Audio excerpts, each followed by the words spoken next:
Radical Love Live is a member of the Choircast Network. This is Radical Love Live, an ongoing series of conversations with thought leaders exploring faith outside the boxes. Hosted by Mark Dilcomb and Kelly Wilson. Hey, Kelly. Hey, how are you, Mark? I am freaking awesome as always. How are you? I'm good. Thanks. I'm so glad to hear that you're freaking awesome. As always, man. I just like life is really good to me, and I'm very, very, very grateful for the life I have, and I get to do things that follow my passion, and including our conversations we have here at Radical Love Live. So yeah, and I always my admire friend. your acceptance. I feel like you're a good model of that. You're like, no, things are good. Like every time I talk to you, you're like, things are good. So Thanks are good. I think more people can benefit from that kind of gratitude and just like taking life on life's terms, right?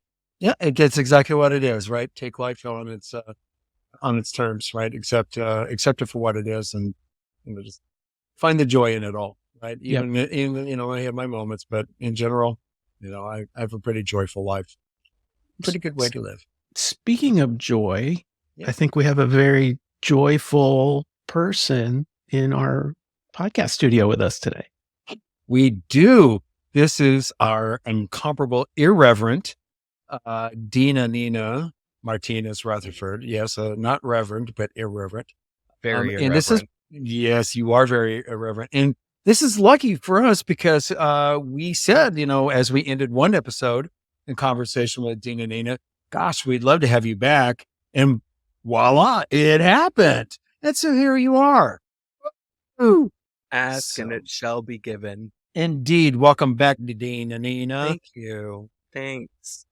So let's get right into it. So we truly felt like we left that conversation with so much more to get into. And, you were talking about Light of Love Fellowship, that this is something that's been a call of yours for some time now. And it's manifesting with your both online and in person there in Madison, and why you do what you do. But I think there's a couple other questions that we had for you as well that we didn't get to in the other earlier episodes. So, let's maybe cover a couple of those. So let's do it. Let's do it. So you are an elected official. You are alder in the city of Madison, Wisconsin. Yes. So yes. Maybe share a little bit just briefly about your story of how you even ran, which I think is interesting. So let's start there.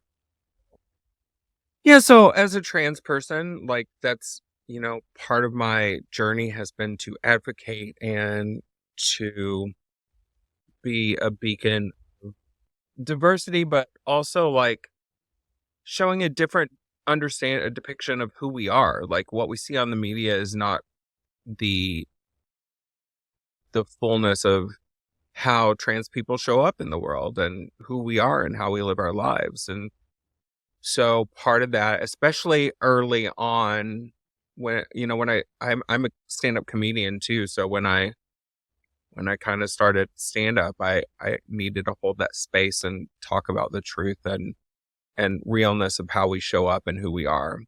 So, given everything that's happened over the last decade, with Christian nationalism rearing its ugly head and the targeting of trans people since we're a new thing. Yeah. We're not new. Right. It's this fad that like everybody's getting groomed all of a sudden because there was a music video a couple years ago or something. Right. Oh my God, there's people on TV. Now everybody's going to be that way. Yes, that's how this goes. If it's on TV, we're all going to be like this. Like all of a sudden, cisgendered, heteronormative dudes are just going to be like, you know what? I'm going to start questioning my gender. I really don't know what I am all of a sudden, right? Please. And men are dressing up as women to molest children in the bathroom. No. Do you understand the nature of patriarchal masculinity within the American society? Do you think a man would put on a woman's dress just for the I don't understand. Anyway, Yeah, that always seemed weird to me. I picture that the Dunkin' Donuts commercial from the 80s where there was the guy who the actor who also played his own wife. He had like a mustache where he just come right with his finger and talk with a high voice. I'm like, that is not the transgender person who is going into the bathroom in Raleigh, North Carolina. That's right. Sorry. No, I love it. It's true. So after, watching Pulse nightclub happen and watching the Club Q shooting, like every time something like that happened, I was like, I need to be in, at the table. I've done political commentary and comedy around it for a very long time. I've been working in the field of activism around access to women's health care and reproductive care. And I was just like, it's time for me to throw my hat in the ring. And so luckily I have connections within the local political space. And I approached my friend and I said, I think it's time.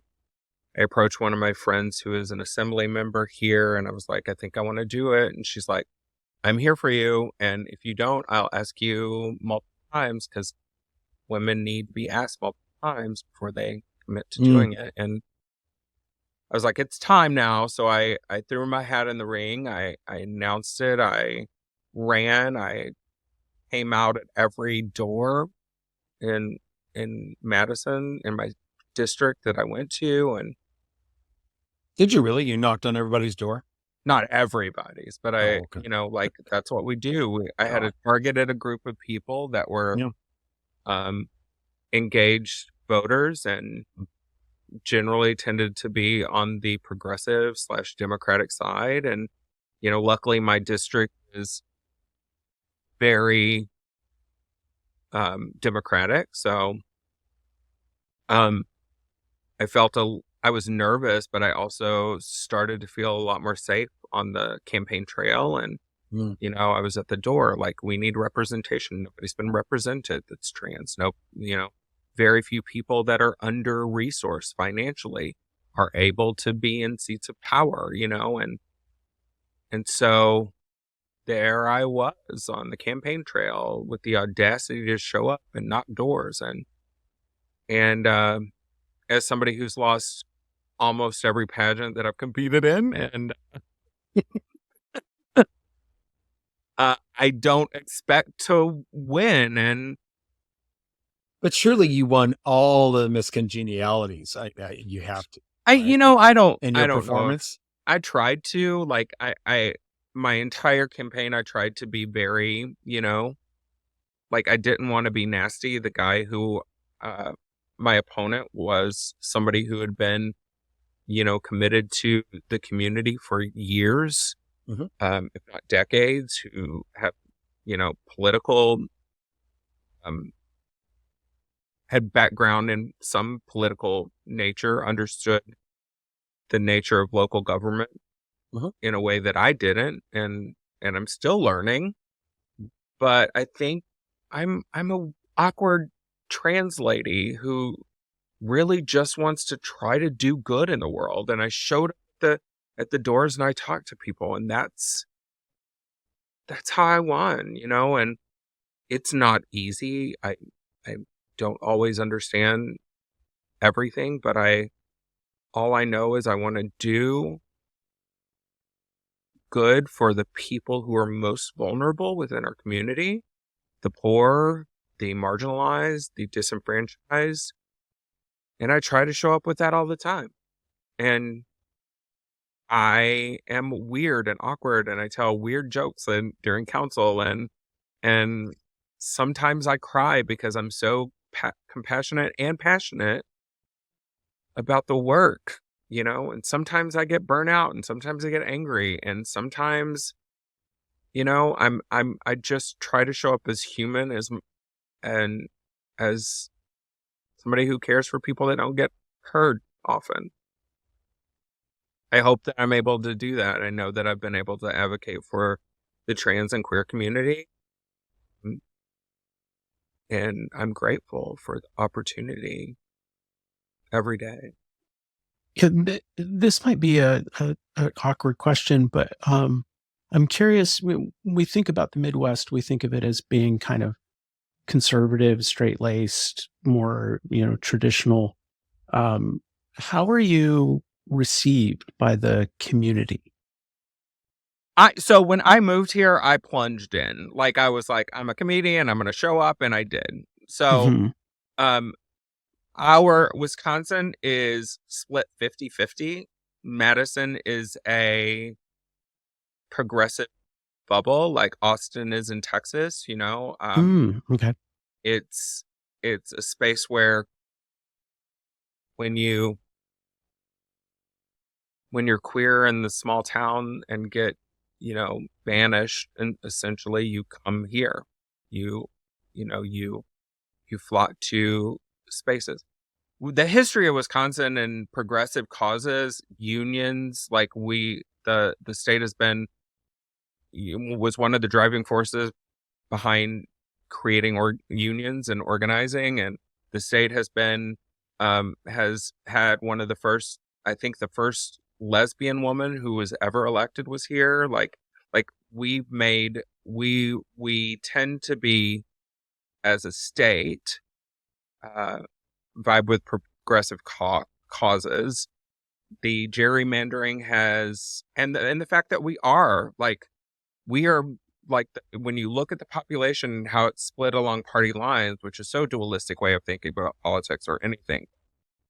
I have a lot of problems with the systems, but it's 50-50. Like, and you win or lose a campaign versus based on how districts are drawn. Hmm. You Hmm.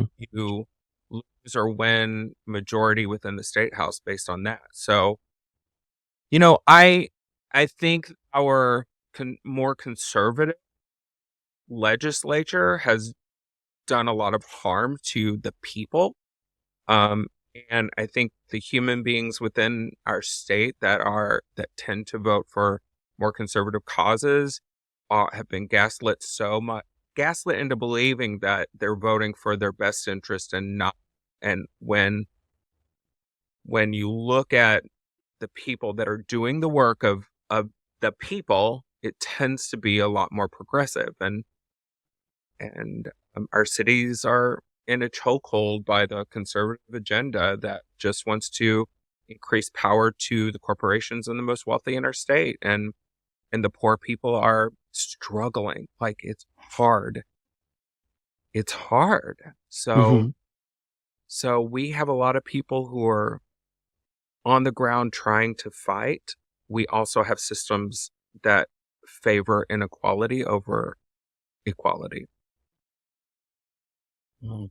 Did that answer the question, or did I just talk? Oh, I got elected and I loved it.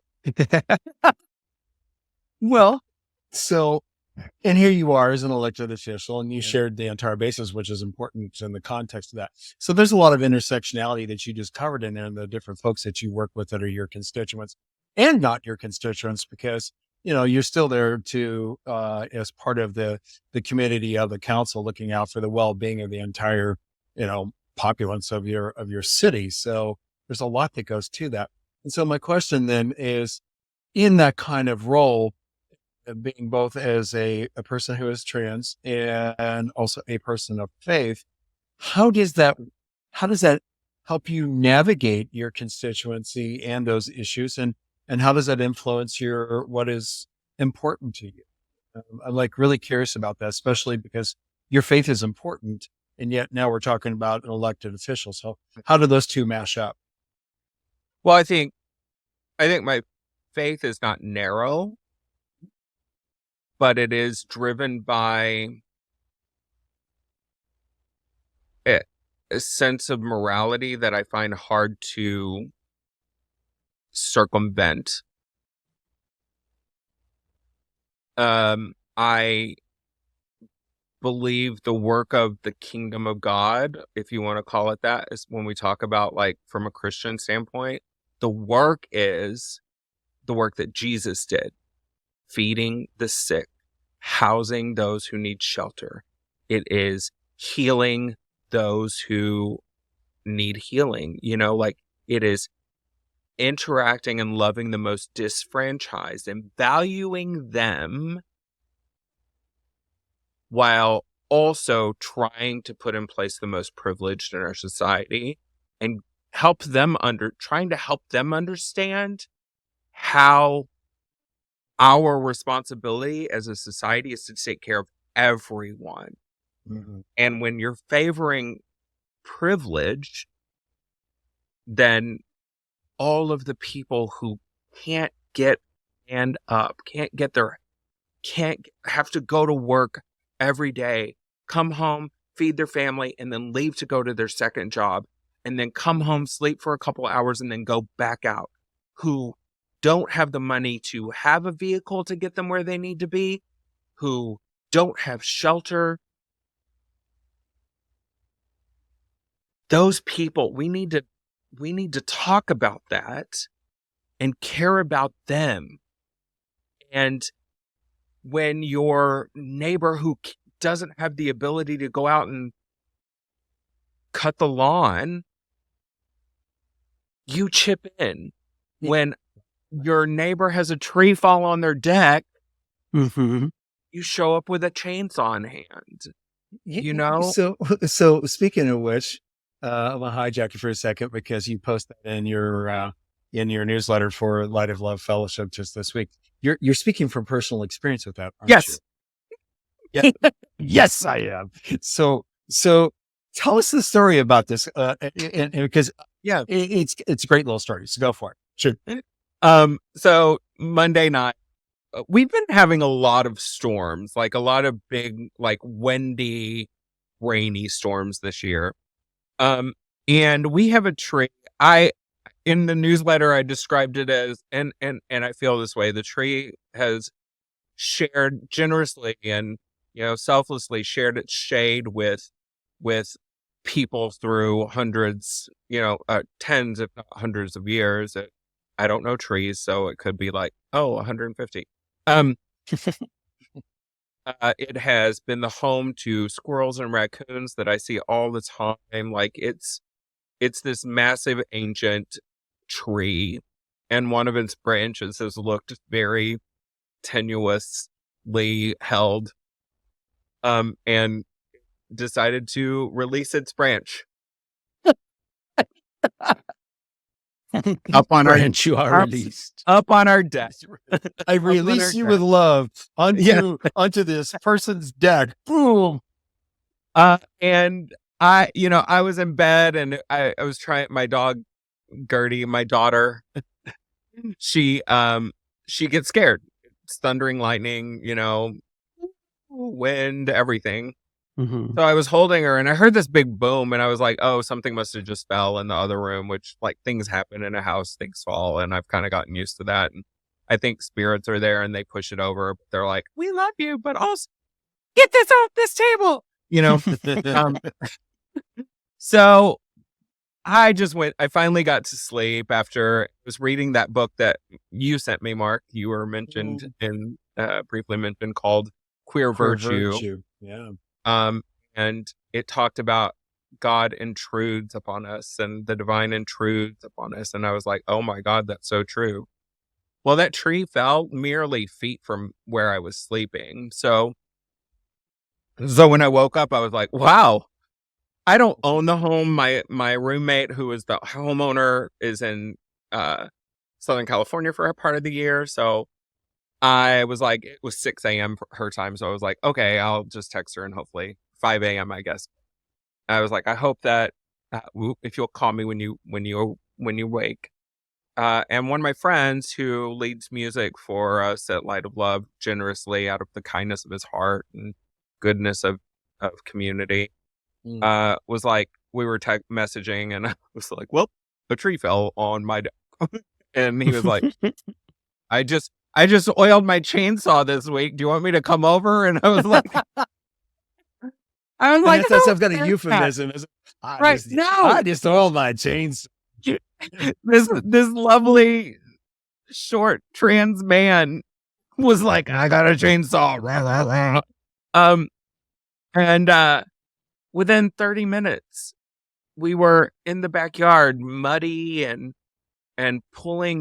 cutting branches off and pulling them away. Like, it's still, like, most of the branches still there. Like, I need a pro to come in, but I looked at him and I was like, you're such a good Christian. Like, like, he kind of has a multi-layered faith as well, but has worked in mainline Christian denominations for a long time, but he showed up with a chainsaw and was God with me in that moment. And I was like, this is what Light of Love is. This is what this fellowship, this weird, quirky community that meets in a bar once a month and online the rest of the time is about. It's about showing up for people in need. And I'm grateful that I was able to receive it.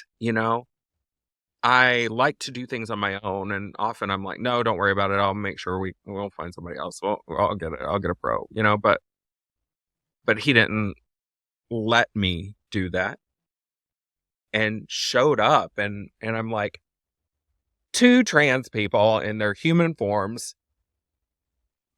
are pulling branches and communing and covered in sawdust and mud and just the divinity within that felt so real to me. And after reading the introduction of that book that you sent me, where she talks about God being intrusive, it really hit me. Like, when we commit to a journey of spirituality or self-improvement, whatever, when we commit to a journey, the universe is like, let's do it. Let's get in there. Mm-hmm. And today it's made me think about, like, 3 years ago, I was, so before the pandemic, my comedy business was booming. I was, my Lady Laughs Comedy, a lot of L's in my life these days. Lady Laughs Comedy, which is why I have pink walls here, couldn't bounce back. And I booked a movie that I was supposed to make out with Dermot Mulroney, and they recast the part. So that got taken away from me. I had a podcast contract that, was with some really bigger people, and they didn't live up to their expectations, and I didn't live up to my expectations. That got taken away. And it just seemed like everything I did was pulled away from me. I worked almost better part of 20 years for a comedy career and kept getting so close, and it kept being pulled away. And I was like, there was this moment, mental health wise, I didn't have insurance. Everything was destroyed and ripped from me and intruded upon me. And I'm sitting in my car driving through my neighborhood, eyes swollen, tears rolling, screaming at the universe, fuck you. Fuck you. Why can't I get a little piece of what I've worked so fucking hard for? Mm-hmm. I gave up everything for a minute to go into food service, which is something that I'd worked so hard to get out of.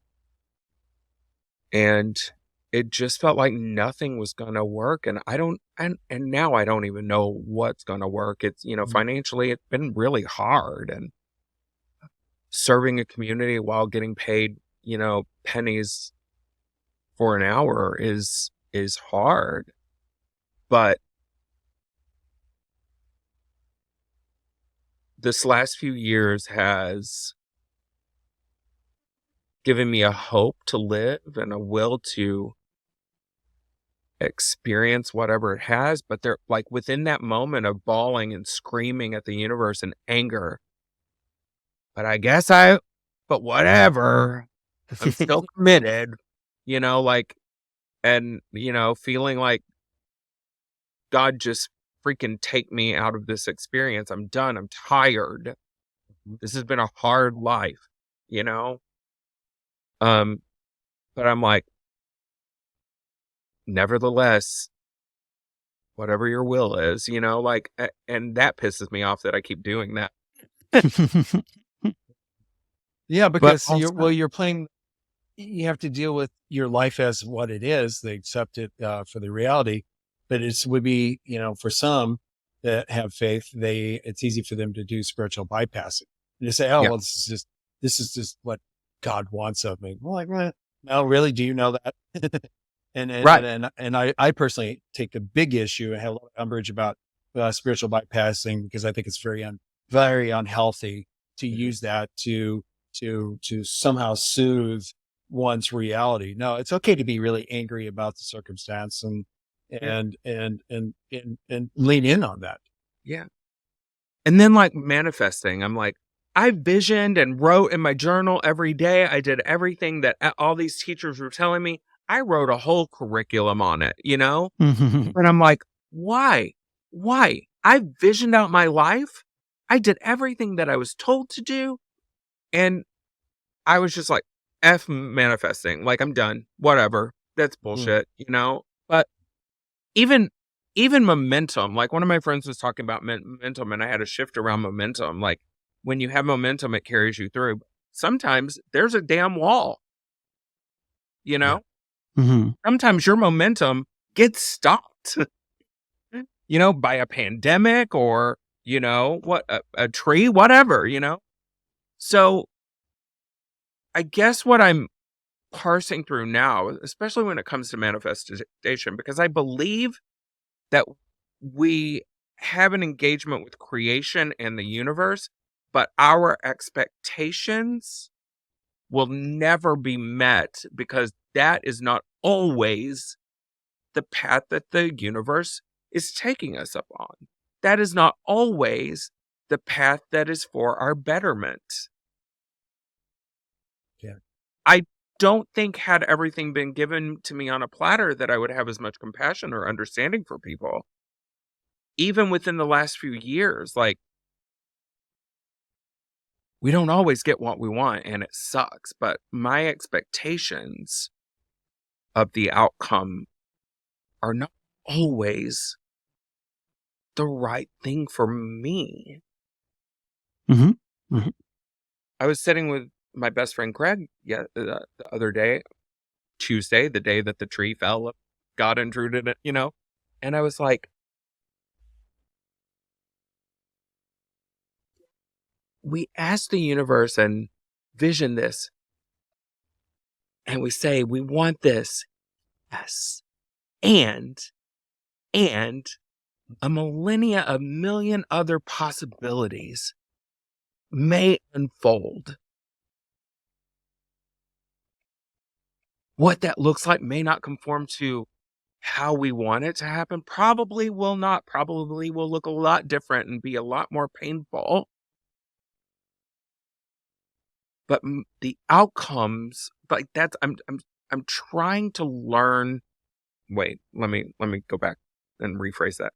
I am growing into a space where my understanding of the outcomes that I desire are released in order to bring about the outcome that makes me better. And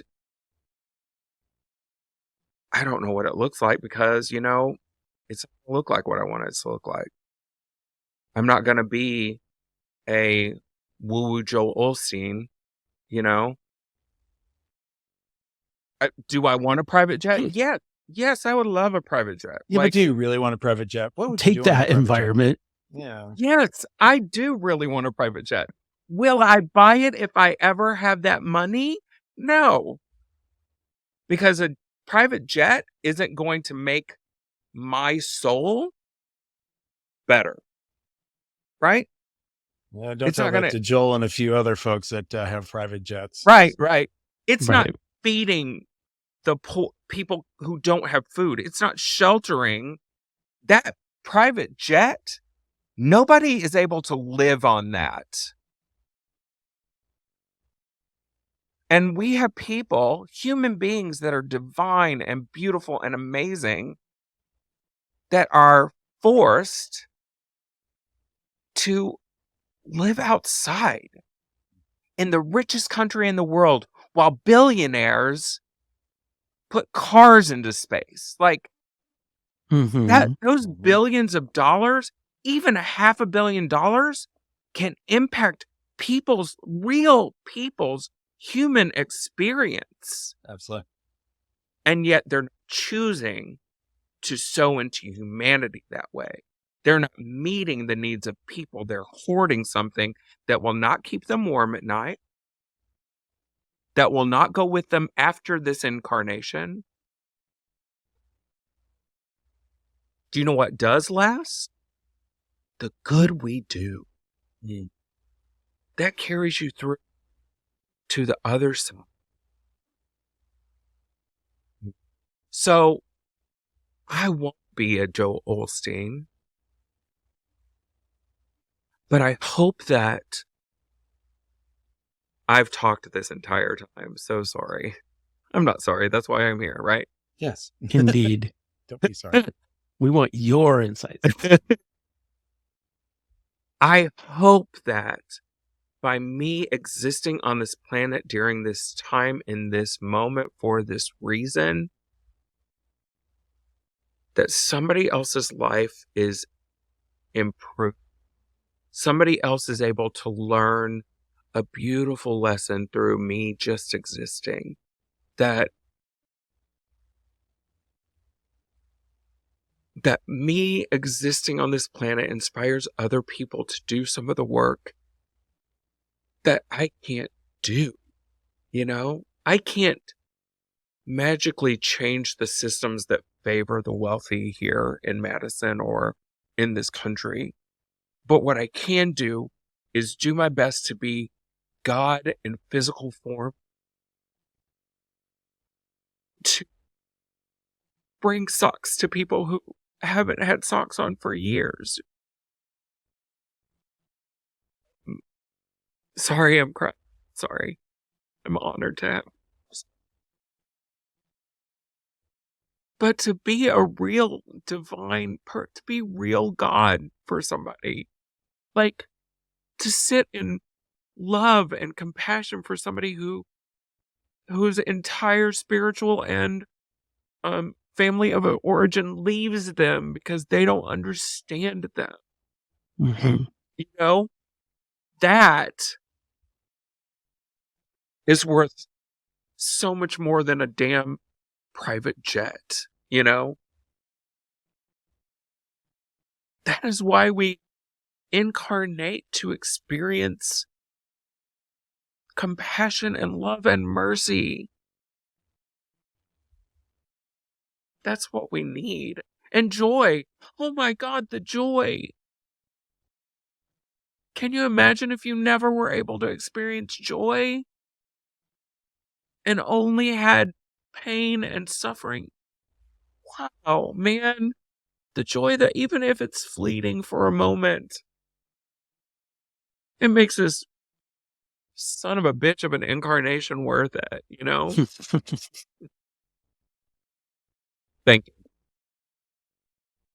Oh, thank you. This is such a important, I think, remedy for these systems that say you only have access to the divine if you follow a certain set of rules, or if you have a certain belief in your mind, or that you're only worthy of living wage if you happen to be born into a place where you already had the privilege to get the job, to get the wage that you need, and are talking down to people and say, well, those people aren't working hard enough when they've got 2 or 3 jobs. And it all feels backwards.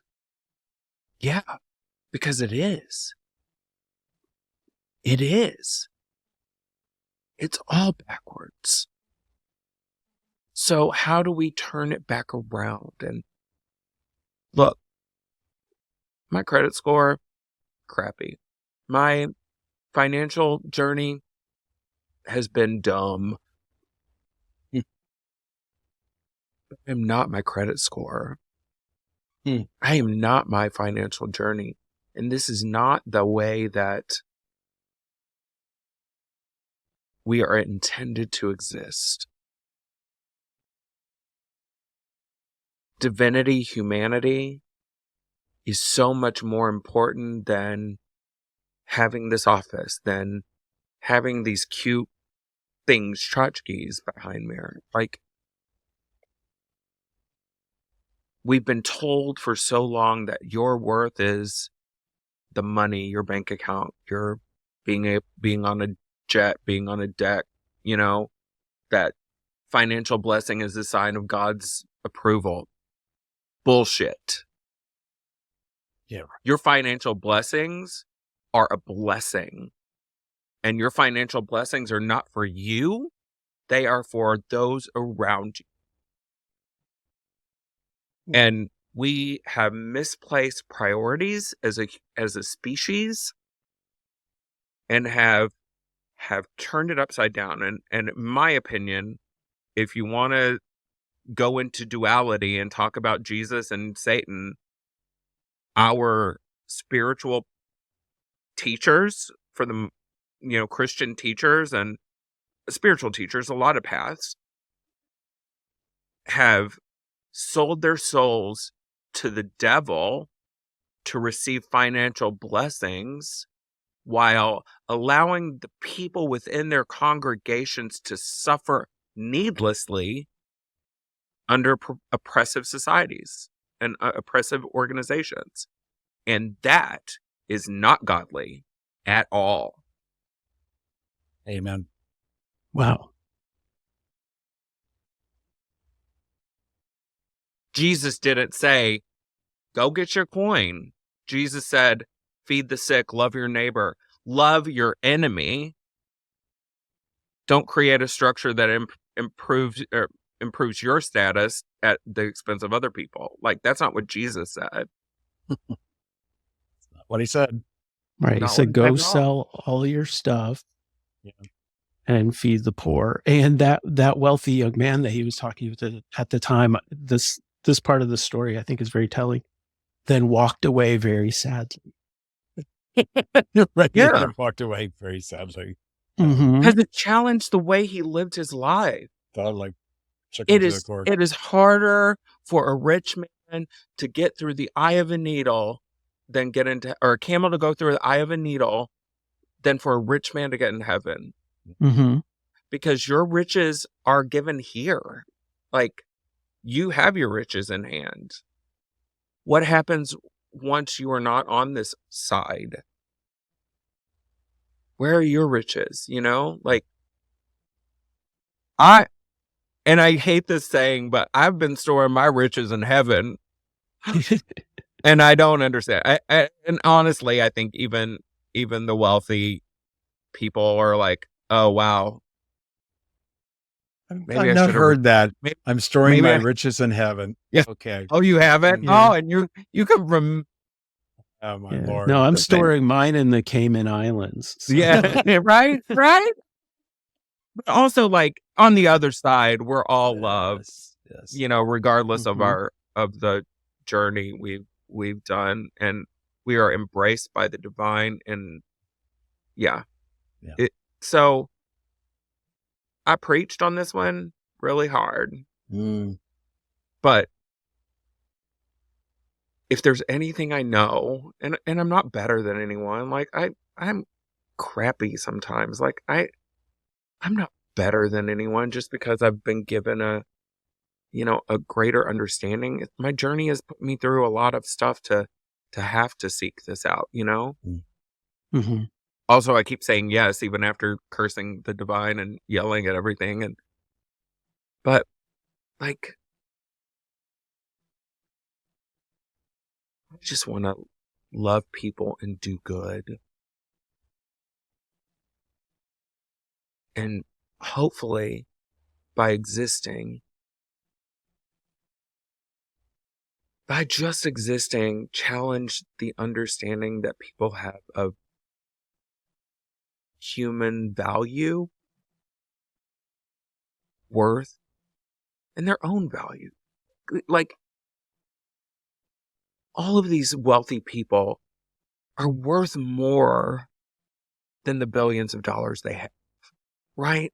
Like, I can't get on board with any of the way that Elon Musk thinks. I cannot get on board with the way that he has interacted with his trans child. Oh my gosh. Can't. That I can't. makes me so infuriated. It's deplorable. But also, he has to sit with that every day. Is he numbing it? Yeah, probably. Is he buying shit to make himself feel better about it? Yeah, yeah. Is he yelling about it to make himself feel better? Yeah. But at the end of the day, when he goes home and lays in his bed, he can't escape it. He can't escape it. It's going to follow him forever throughout this experience, you know, and further on. So he may seem to have it all good right now, but he can't escape the way he's treated people. He can't escape the way he's treated his blood child, so offspring. So will I get mad and yell at people and say this is not right? Absolutely. Like, but also I feel bad for them, because they have to carry it with them. You know, they carry it with them every day. So let me ask you a question on that, because you're right. Yes, I'm it's single. a burden. It's hard to believe. Yeah, I know. Imagine. In the couple of minutes we have left, and you've shared so much in both episodes about just this wisdom that you've picked up in the course of your life. You seem to be very light with joy, and even you talk about like your own financial situations, and that's a drag and things like that. But there's a joy that you bring out. How is that possible? What drives the joy?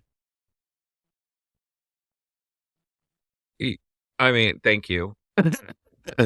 I often feel like Eeyore or Debbie Downer walking into rooms, you know, because I'm very open about it. I'm not ashamed to talk about it, because about the financial burden, like struggle bus. And I don't always feel light. I often feel very tethered and pulled down and sad. And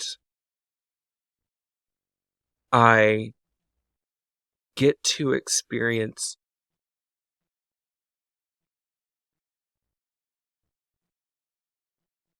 this opening of freedom within me. Like, yeah, it'll close. It's like a Venus flytrap, but it's like my soul. Like, it will open in ways that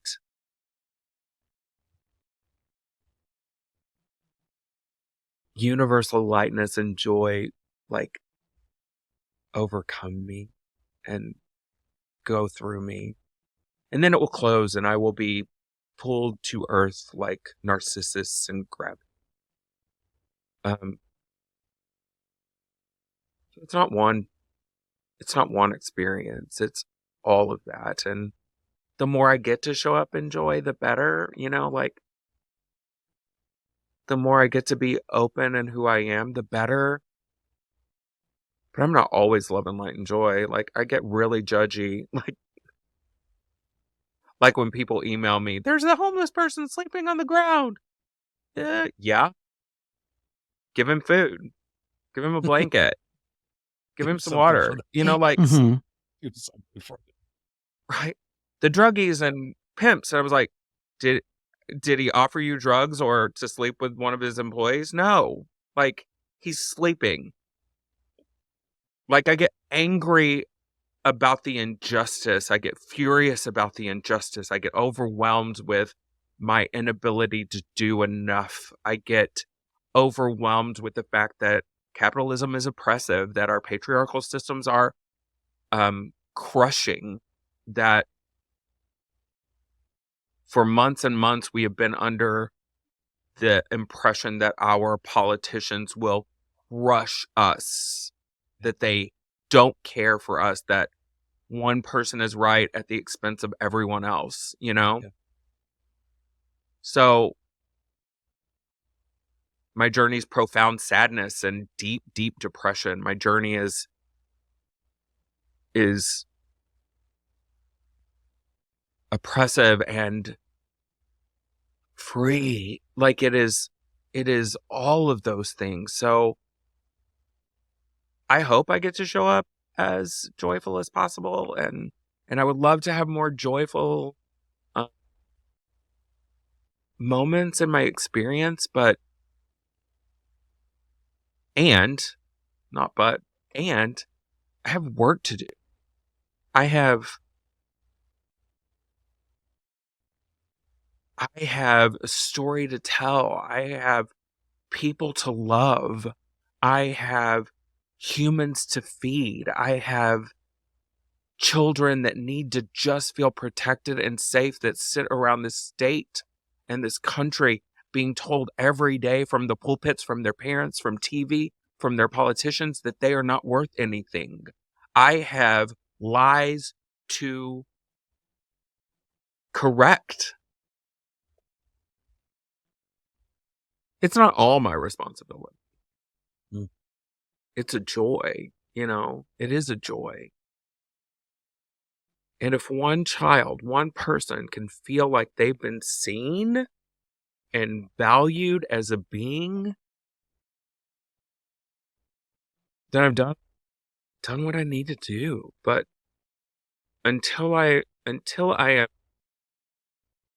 no longer physical, this physical body is here to do the work of the divine, to be God with skin on, as one of my former pastors had said, you know, like, to be the hands of God in action. That's my journey. There are wrongs to be righted. Well said.